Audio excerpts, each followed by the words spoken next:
Alô, você do outro lado da telinha, eu sou o Jefferson, seja muito bem-vindo aí a mais um vídeo da série A Fúria de Arlequine. Hoje, o quarto jogo do match, o lendário match do Campeonato Mundial de 1927. Os dois lendários aí dispensam apresentações. De um lado, o gigante do xadrez posicional, José Raul Capablanca, que no último vídeo deu uma aula de jogo posicional, de espremer, de amassar, de administrar as pequenas vantagens, de estratégia, e sempre de um modo muito simples, de um modo muito harmônico, grande Capablanca. Do outro, Arlequine, hoje de brancas, né? E, bem, tá tudo empatado, o resultado do match. O Arlequine largou bem, mas obviamente o Capablanca, né, sendo o grande gênio aí, né, talvez um dos gênios mais efêmeros, né, porque desde muito jovem ele sempre já esboçava aquele talento natural fora do comum. Mas enfim, vamos para a quarta partida, sem mais delongas, né. Alexander Alekhine ele começa com um D4 aqui nessa posição e, bem, a gente já conversou um pouco sobre a estratégia não só nas partidas em si, mas também no match de um modo geral, né? Ele nunca abre de E4 contra o Capablanca, porque todas as vezes que ele fez isso antes desse jogo, ele se deu muito mal. Partir para dentro do capa não é a melhor estratégia, ou pelo menos a estratégia que o Alekhine quis assim adotar, né? Aqui cavalo F6, C4, S6 e o capa continua sempre seu estilo bem simples, que até aqui nada de interessante. Cavalo C3, desenvolvimento normal do cavalo. D5, né, aquela ruptura central que a gente já está até bem acostumado de ver aqui. Meio que virou um gambito da dama recusado por ordens invertidas, né? Eu que não me ligo muito em nome de abertura, eu prefiro assim, olhar mais ou menos as ideias do que o cara quer, né? Bispo G5, né? Já tocando a dama de raio-x. Bispo E7 já solidifica bem tudo, assim. Capa realmente. Bom, quem joga de ortodoxo no modo geral, ou fechado assim, de negras empatando tá bom, né? Alekhine que normalmente quer ganhar todas, né? É 3 e a única coisa aí que tem que ressaltar mesmo nesse lance é que o bispo em G5 fica fora aí da estrutura de peões e tal. Isso normalmente é uma coisa boa. É o chamado bispo bom, né? Rock, lance super natural aí, tranquilo. Já desenvolve uma peça, Capablanca bem sólido na parte de desenvolvimento e na abertura, né? Cavalo F3, cavalos, cavalo BD7, esse bispo aí, né? Eu sempre digo que não gosto, né? Porque ele fica. É um bispo muito mal, porque ele, assim, é um problema, né, da posição. Porque ele fica atrás da estrutura de peões, e ainda vem um cavalo e tapa a única casa que ele tinha para andar, né? Pode até dar uma sacaneada aí, mas é grande verdade, né? Mas, mais uma vez, né? Normalmente as posições começam com D4, e eu digo normalmente porque toda regra tem sua exceção. Ah, não está acontecendo nada de muito importante. Basicamente, o cara está tirando as peças dele para os melhores lugares possíveis, né? E enfim, não tem muito o que falar sobre isso também. Não é ruim porque esse bispo algum dia você vai ter que colocar ele para jogar, né? Mas enfim. Torre C1, tá vendo que o Alekhine, ele nessa posição tão fechada, né, o centro tá todo fechado e tal, ele não teve peça de tirar o bispo, por exemplo, para E3 aqui, que é uma casa natural, dama C2. A parte boa de ficar vendo, pelo menos pessoalmente agora, de ficar vendo esses jogos assim de D4 e tal, que eu não jogo D4, entendeu? Aliás, eu jogo de tudo um pouco, mas não é muito a minha praia. Eu prefiro realmente o E4, assim, de um modo geral. Então eu tô aprendendo bastante, principalmente na última partida. Cara, a forma como posicional, como Capablanca ganhou foi extraordinária, né? Foi, meu Deus do céu. Deu para aprender bastante, assim. C6, ele quer fechar essa diagonal, obviamente. Essa coluna, aliás, a coluna C, né? A3, acho que esse é o primeiro lance que começa a diferenciar um pouco da outra partida. Parece que ele não quer que o bispo venha aqui para B4, né? Cravar o rei. Se bem que acho que, bom, normalmente não é bom que você mova a mesma peça duas vezes na abertura. Dificilmente a- o bispo ia vir para cá, entendeu? O bispo já está ali em E7, de raio-x, né? Ele e a dama negra já estão tocando o bispo de G5, que só está defendido pelo cavalo. Duas peças contra uma, você sabe que a maioria vence. Esse aqui são lances que bem que não faz nada, né, cara? É um lance meio que de espera. Eu, particularmente, e é só a minha opinião, daria o bispo aí para E3, rocava e Alekhine aí, sei lá o que ele quis ganhar com ele. Pra mim não ganhou porra nenhuma, tá? Pessoalmente não fez nada, mas tudo bem, né? Se ele fez um A3, ele quer fazer o quê? Um B4 expandir na Aladama? Talvez ele faça um C5 aí com esse peãozinho, ao invés de tomar no centro e tentar expandir aqui, né? Não sei. Pode ser uma ideia também, né? A Blanca vai lá e faz A6, que também cumpre as mesmas funções que eu não faço a menor ideia de quais sejam, tá? Mas enfim. Se bem que o jogo vai ficar muito fechado. O capa não vai abrir nada aqui, vai ter manobra, manobra. Os caras vão chegar no lance 200 e dificilmente vai ter uma ruptura interessante, né? Se bem que esse é o jogo do capa, né? Ele contra Mir Sultan Khan, um jogador muito forte, né? De xadrez da época, extremamente defensivo, estratégico e posicional. Tem uma partida que o Capablanca perde dele, que é mais ou menos nesse modo. A posição toda trancada e o Sultan Khan vai ganhando o capa no estilo do capa, né? É uma das partidas históricas que, com o aumento da minha compreensão do jogo posicional, se Deus quiser, eu devo passar aqui no. É um dos objetivos aqui do canal. Dama C2, tranquilo, né? Chovendo molhado, dizer que tá prestes a abrir essa coluna. Torre E8 aqui, né? Centralizando um pouco, colocando a torre mais perto do centro. Normalmente é bom, mas nessa posição cerrada assim, com certeza ele vai querer abrir essa coluna de alguma forma, né? E repare bem que realmente o rei do Alekhine está aí no centro há um tempão, mas está tudo fechado, né? Não tem lá tantos perigos como se tivesse jogado dia 4. Agora, finalmente, bispo D3 aqui, né? Tinha falado bispo E3, mas não é bispo D3. Fazendo aquela boa e velha bateria ali no ponto de H7 do Rei das Negras. Tranquilo. H6 aí, o primeiro lance que realmente pede alguma explicação, né? Um pouco mais agudo por parte de Alekhine. E bom, ele já livra esse peão, né? No ruim de tudo, se os cavalos forem trocados, ele entrar ali em H7, nem um peãozinho o capa perde, né? Simplesmente bispo F4, recua um pouco o bom. Os dois bispos estão jogando bem aqui, na minha opinião. Se tivesse alguma vantagem, 0, alguma coisinha, 0,00 alguma coisa, seria que os bispos do. Eu sempre dou essa pausa assim para dar uma olhada na abertura, né? Apesar do rei não estar rocado, ele conseguiu colocar muito bem os bispos dele. Os dois cavalos em casas naturais, o roque está fácil. Enquanto isso, as negras, apesar de uma grande solidez, tem esse problema aí do bispo de casas brancas, né? É chamado ortodoxo, né? Ortodoxa. Abertura ortodoxa. Normalmente é as negras que escolhem a defesa, né? Defesa ortodoxa, aliás, isso mesmo. Para as negras é defesa. Enfim, vamos lá. Finalmente o Capra aqui quebra a pressão, de tomar C4. Ele mesmo vai desviar um pouco esse bispo aí dessa bateria aí. Retomou de bispo, nada tão genial, né? E aqui B5, a ideia interessantíssima do Capablanca, ele expande aqui na ala dama com um certo ganho de tempo, né?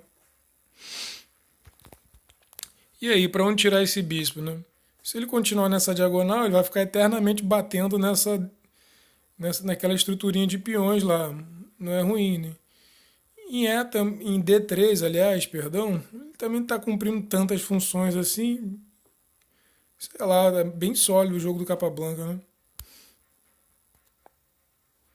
Para decidir colocar o bispo em A2, nessa grande diagonal aí, né? Até porque ele está exercendo mais pressão no centro, né? Controlando casas importantes aqui. Inclusive esse avanço de peões aqui na ala, né? Criou um peão atrasado numa coluna semi-aberta para as brancas, né?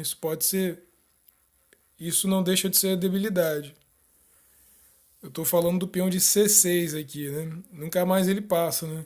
Teoricamente. Se bem que tá tudo controlado, tem cavalo e bicho controlando a casa C5 aqui, enfim, né? Mas não deixa de. Sempre tem que observar esses detalhezinhos, né? Que ele é um peão atrasado. Se tocasse as brancas jogar, eles poderiam fazer aqui, por exemplo, um B4 e criariam dois peões atrasados aqui, assim. Para um final seria excelente, né? Mas como tem peça pra caramba, enfim, é só observando os conceitos que a gente estuda, né? Kasparov no Masterclass dele, uma coisa que ele fala que a maior habilidade de um jogador de xadrez deve ser saber colocar a teoria na prática, entendeu? Ele falou que teve muitos jogadores, ele já viu muitos jogadores durante a longa carreira vitoriosa dele que sabiam muito mais da teoria do que ele, entendeu? Mas não sabiam aplicar essa teoria toda num jogo real de xadrez, coisa que ele falou que é o diferencial dele, né? Nossa, se o grande Garry Kasparov, né, falou isso, realmente é algo a se considerar. Mas aí, bispo A2, tranquilo. Bispo B7, finalmente ele tirou até com classe, né? Esse bispo aí, normalmente o probleminha, né? Ovelha negra aí da posição. Finalmente o roque, sem mais, né? Agora terminou a fase de abertura, né? Vamos dizer assim. Torres conectadas por parte das brancas e tal. E, sei lá, nada de especial. O Capablanca tá jogando muito sólido, provavelmente para empatar aqui nessa posição. Eu acho que todo match, a ideia do Capablanca era essa, empatar de negras e vencer de brancas, né? Por isso, tanta ortodoxa que ele jogou, bem sólido mesmo, assim. E aí C5 ele se livra da debilidade, né? Vai abrir aqui a coluna C, não tem jeito, e abrir de qualquer forma. E agora sim, vamos partir para as hostilidades, tem que tentar ganhar, né? Simplesmente tomou, sem mais mesmo, acho que avançar o peão é praticamente entregá-lo, né? Tomou de cavalo mesmo Acho que o motivo principal é justamente quanto mais centralizado o cavalo, melhor, né? Então o cavalinho estava lá em D7, de repente vem aqui para C5 e bom, ele está mais bem centralizado, né? Aqui ele começa a exercer com um raio de ação um pouco maior. E sem contar que abre a diagonal pro bispo, né? Então a ideia do capa, né, olhando assim estrategicamente a parte de abertura, pô, foi muito bem, entendeu? Ele fez o feijão com arroz dele, jogou bem sólido e está conseguindo agora ir para um meio jogo interessante, né? Lequini não perdeu tempo, né? Torre de FD1, simplesmente traz a última peça aí, acredito eu que faltava, já com ganho de tempo em cima da dama, né? Dama B6, vem para ala da dama aqui, né? E bem conecta as torres, saindo do ataque, né? Nada de especial também. Bispo E5, o Alekhine simplesmente, né, como grande gênio do ataque, já começa aí a tentar colocar alguma pressão na ala do rei das negras. Nada também muito decisivo, porque está tudo muito sólido, meu Deus do céu. Torre de AC8, simplesmente de raio-x já toca na dama.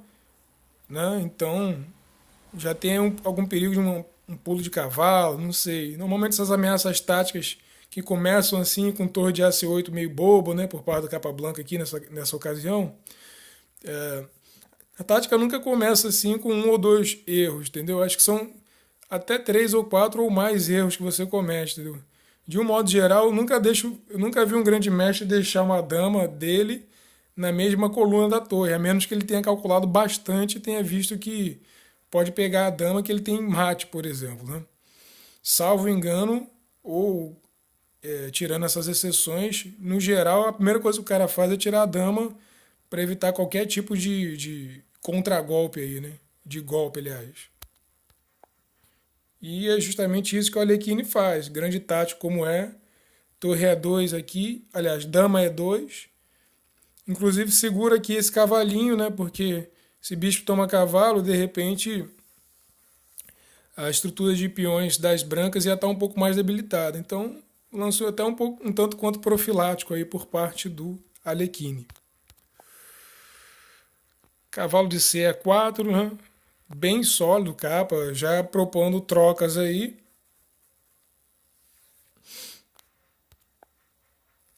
Simplesmente bispo D4, ele tranca aqui essa diagonal, essa coluna, né? A coluna D. E de uma forma bem aguda aqui, já dá um toque ali na dama, né? Óbvio que isso aqui não vai. Nossa, essa manobra de bispo eu gostei. Não vai ganhar a partida, mas enfim, né? Já a Alekhine sempre com sangue no olho, né? Que bispo C5. E agora, mesmo que tome o cavalo ali de F6, o outro cavalo está bem posicionado para praticamente manter a posição e já tem uma tensão bem grande entre os dois cavalos, mas tá tudo calculado, tá tudo ok. Também tem uma pressão entre os bispos, que também tá tudo ok. E a posição muito simétrica, né?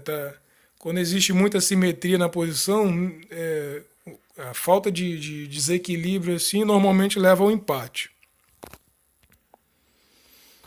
Alekhine decide tomar o cavalo.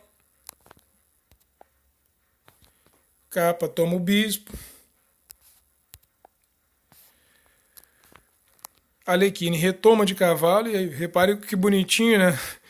Nessa posição aí, se fosse tirar uma selfie agora, os dois cavalos bem centralizados, né? Claro que isso não vai durar muito, mas é assim, né? No efeito Matrix aqui, pausando e observando. Realmente ficou bonitinho isso aí. Achei bonito essa estruturinha. Aqui ele realmente decide tomar, deixa o cavalão lá em F6. O cavalo F6 que normalmente é um grande defensor, entendeu? Cumprindo muitas funções, tanto no centro, né? A parte de transição e apoio das outras peças, principalmente peões, como na parte defensiva também. Normalmente, se tem um sacrifício em algum lugar, tipo torre toma F6, assim, é em cima desse cavalo aí, né? E, sei lá, bispo aí ele já está exercendo praticamente pressão máxima. Veja como esse bispo negro ele toca todos os lados do tabuleiro. Inclusive, se ele quiser vir para a defesa aqui e trancar tudo, ele tem essa opção agora. Claro que eu acredito que essa diagonal aí seja melhor, né, para pressionar o rei. Por mais sólido que você seja, bom, você tem que tentar ganhar, né? Bispo B1 aqui é bem. Uau, é bem. Trocando muita peça para, sei lá, né, tentar um final aqui, talvez. Tudo muito empatado. Torre toma C1, capa já vai logo para simplificar. Torre toma de volta, praticamente movimento único. Bispo toma B1, outro movimento único, torre B1. E aqui, sei lá, tá meio com cara de final assim, mas completamente empatado. Eu sempre dou uma pausa e dou uma análise na posição, analisado na posição de um modo geral. E 4 peões para as brancas aí na ala do rei, negras a mesma coisa, 2 peões aí na ala dama, mesma coisa também, um cavalo para cada lado, uma torre para cada lado, uma dama para cada lado. Material totalmente igualado, sei lá, os reis simétricos aí, né? posições opostas do tabuleiro. Bem, né? Acho que não deu para criar muita coisa não, né? Acho que o capa foi bem eficiente no quesito antijogo aqui nessa partida. Torre C8, né? Simplesmente o domínio da coluna aberta. Dama E1. Sem mais aqui, né? Colocando a dama na diagonal, né? Mais explorável. Dama C7 está impedindo aqui dama C1, né? H3 para dar um respiro aqui para o rei e evitar qualquer tipo de tática aqui na última fila. Cavalo E4 simplesmente centralizando a peça, né? Trazendo ela mais para o fogo. Cavalo E2 aí, manobrinha, né? Dama E5. Centralizando um pouco mais a peça. Agora vai ser mais movimentos assim. Como está tudo muito empatado, estão tentando tirar água de pedra aqui. Acho que se não errar, empate tranquilo, né? Torre C1, parece que o Alekhine também não está num dia bom. Depois da derrota que ele sofreu pro Capa, né? Acho que ele está querendo empatar de brancas mesmo e partir para uma próxima, né? Capa Blanca mais do que depressa, grande estrategista, né? E jogador posicional que é. Ele jogando de negra, vendo um certo abalo, talvez, aí por parte da Alekhine. Não sei se é verdade, é apenas uma suposição. Ele vai para a simplificação, a dama toma, e aí fica aquela posiçãozinha de peões, né?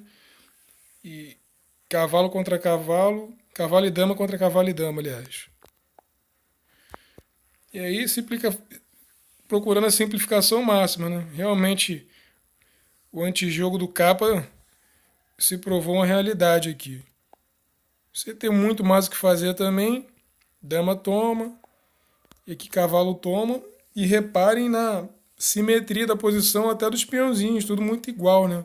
Um cavalo para cada lado, 4 na ala do rei e 2 na ala da dama, assim. Sem mais aqui. Aqui, cara, tinha água de pedra. O que tem aqui além do empate, né?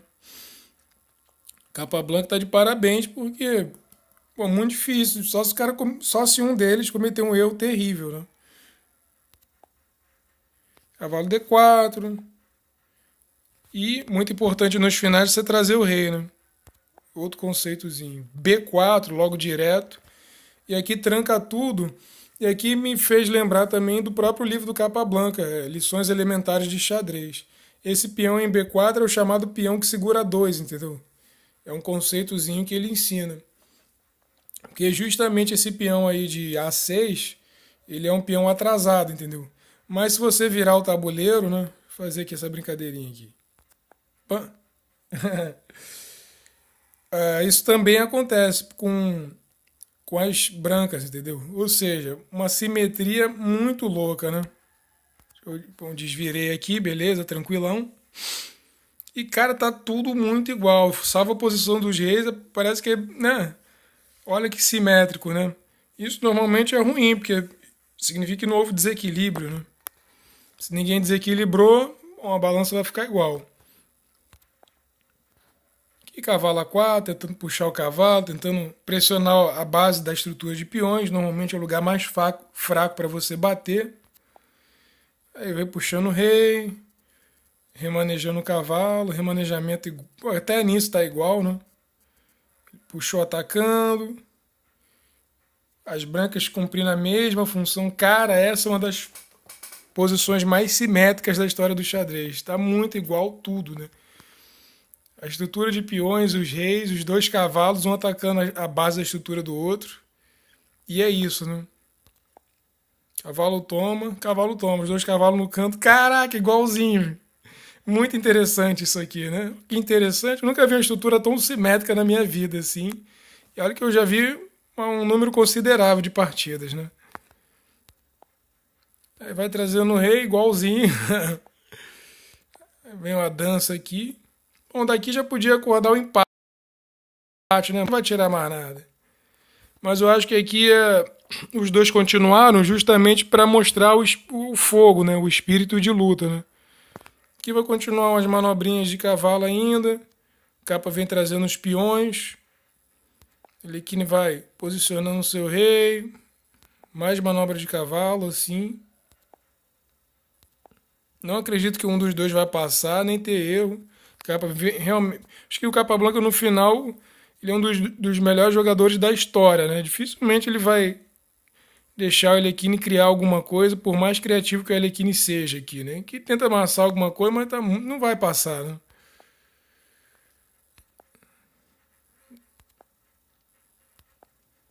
Todas essas. É mais para tentar amassar mesmo, mas não tem jeito, tá? Tá muito empate isso aqui. Aí volta com o cavalo e tal. Ele ainda tenta alguma coisa, nem adianta tentar passar que não dá, tá um muro, uma muralha dos dois lados. Posição muito parelha, muito cara de empate já há bastante tempo.